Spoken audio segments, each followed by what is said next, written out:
Dios me los bendiga, mis hermanos, a todos ustedes que están en sintonía de esta su radio. Les saluda su hermana Elena en Cristo para alimentarnos juntos de la palabra que todos los días leemos en esta su radio, pero en este momento le voy a leer vida de los santos, de estos héroes que le dijeron sí siempre al plan de nuestro Dios y que estuvieron dispuestos a sufrir todas las consecuencias con tal de decirle a nuestro Dios que lo amaban aquí en esta tierra. Ojalá que nosotros, al leer vida de los santos, sintamos un gran deseo de imitar el ejemplo de nuestros santos, que siempre están intercediendo en el cielo para que nosotros aquí en la tierra nos enmendemos y también vayamos a esa santidad.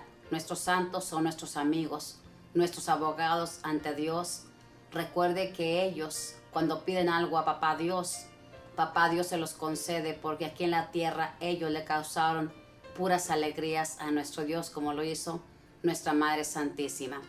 Hoy le voy a leer la vida de San Marcelo Papa.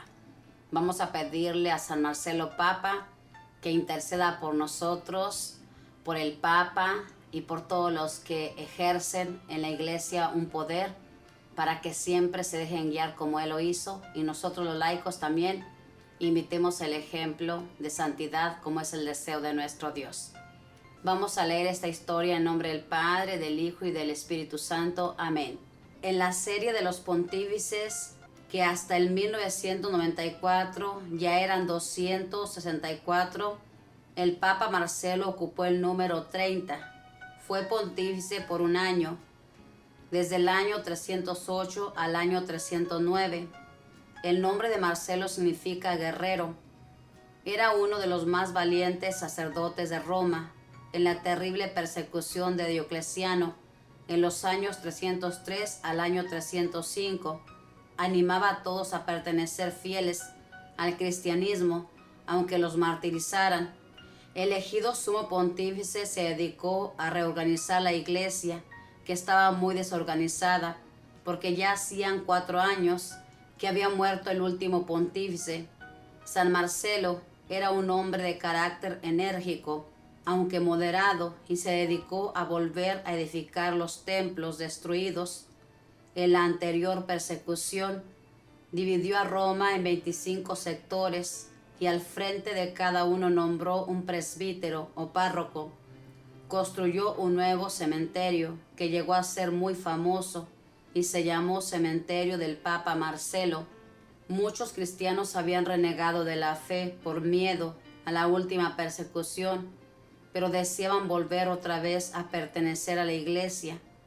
Unos, los rigoristas, decían que nunca más se les debía volver a aceptar. Otros decían que había que admitirlos sin más ni más otra vez a la religión, pero el Papa Marcelo, apoyado por los mejores sabios de la iglesia, decretó que había que seguir un término medio, si aceptarlos otra vez en la religión, si pedían ser aceptados, pero no admitirlos sin más ni más, sino exigirles antes que hicieran algunas penitencias por haber negado de la fe por miedo a la persecución. Muchos aceptaron la decisión del pontífice, pero algunos, los más perezosos para hacer penitencia, promovieron tumultos contra él, y uno de ellos, apóstata y renegado, lo acusó ante el emperador Magencio, el cual, abusando de su poder, que no le permitía inmiscuirse en los asuntos internos de la religión, decretó que Marcelo quedaba expulsado de Roma. Era una expulsión injusta, porque no estaba siendo demasiado riguroso, sino que estaba manteniendo en la iglesia la necesaria disciplina, porque si al que a la primera persecución reniega de la fe se le admite sin más ni más, se llega a convertir la religión en un juego de niños. El Papa San Damaso escribió medio siglo después el epitafio del Papa Marcelo y dice allí que fue expulsado por haber sido acusado injustamente por un renegado. El libro pontificial, un libro sumamente antiguo, afirma que en vez de irse al desierto Marcelo se escondió en la casa de una señora muy noble llamada Lucina y que desde allí siguió dirigiendo a los cristianos y que así aquella casa se convirtió en un verdadero templo porque allí celebraba el pontífice cada día un martirologio o libro que narra historias de mártires redactado en el siglo V. Dice que el emperador descubrió dónde estaba escondido Marcelo e hizo trasladar allá sus mulas y caballos y lo obligó a dedicarse a asear esa enorme pesebrera y que agotado de tan duros trabajos falleció el pontífice en el año 309. La casa de Lucina fue convertida después en un templo dedicado a San Marcelo y es uno de los templos de Roma que tiene por titular a un cardenal. Señor Dios, concédenos la gracia de no renegar jamás de nuestras creencias cristianas y haz que te ofrezcamos las debidas penitencias por nuestros pecados. Amén. Esta es la historia de nuestro santo, este santo que defendió a nuestra Iglesia Católica cuando había persecución. En aquel tiempo, hermanos, la persecución era física. Muchos de ellos se oponían a que se siguiera a Jesús, se creyera en ese Jesús que había venido a salvarnos. Y la gente que no quería renegar, esa gente era asesinada o era desterrada. Y aquí muchos de estos que habían renegado por miedo, ahora querían regresar y muchos querían admitirlos así. Y este Papa dijo que no, nada más así, que tenía que haber un deseo realmente de no volver a apartarse del camino de la salvación. Hermanos, ¿usted se ha preguntado en este tiempo si un día llegara algo a suceder así? Dios quiera que no. Pero si llegaría a suceder esto, ¿usted se mantendría firme?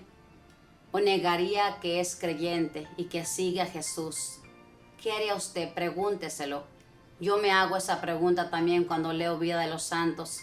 ¿Sería capaz de mantenerme en este camino que estoy cuando vea que me persiguen, que me quieren matar? ¿Qué haría yo? Realmente mi amor es tan grande para decirle a mi Dios, no me importa lo que me suceda, porque sé que voy contigo. Realmente mi fe es así de grande como era la fe de los santos. Es lo que pasaba con ellos, hermanos. Ellos no tenían miedo porque sabían a dónde iban. Sabían que esta no era su patria. Sabían que eran extranjeros aquí en la tierra, cosa que a nosotros se nos ha olvidado. Creemos que aquí vamos a vivir toda la vida y nunca pensamos que un día se va a terminar nuestra vida. Es por eso que no nos enmendamos. Aquí muchos que no querían hacer penitencia lo acusaron. Hermanos, la penitencia, mortificar nuestro cuerpo, todo eso nos ayuda para crecer en gracia y en santidad, como es el deseo de nuestro Dios. Es por eso que le dije al principio que cada vez que leemos Vida de los Santos, nos da un gran deseo de imitar el ejemplo de estos santos y nos enseña cómo debemos amar a Dios, cómo debemos decirle sí siempre a lo que Él decida. Recuerde que nosotros al llegar a este mundo traemos un día para partir y ese día no va a pasar, hermanos. Todo está en las manos de Dios. Nosotros tenemos que confiar plenamente en nuestro Padre Celestial como lo hicieron estos santos. Que ellos su meta era estar en el cielo, anhelaban estar en esa patria celestial, cosa contraria a nosotros. Nosotros anhelamos estar aquí en la tierra, siendo que esta tierra nada más hay dolor y tristeza, hermanos. En cambio, allá nos espera una felicidad plena. Imagínense si aquí en la tierra tenemos momentos tan hermosos cuando oramos a Dios con todo el corazón, sentimos su presencia, sentimos el mismo cielo. Imagínense estar en esa presencia con nuestro Dios.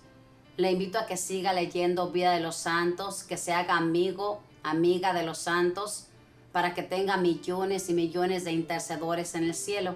A lo menos yo tengo millones y millones de intercedores en el cielo, que cada vez que necesito les pido a mis amigos y amigas que intercedan por mí. Hágase amigo de los santos para que le alcancen la gracia de nuestro Dios. Que Dios les bendiga y que la Madre del Cielo les proteja y que los ángeles sigan siempre acompañándoles en su caminar. Dios les bendiga.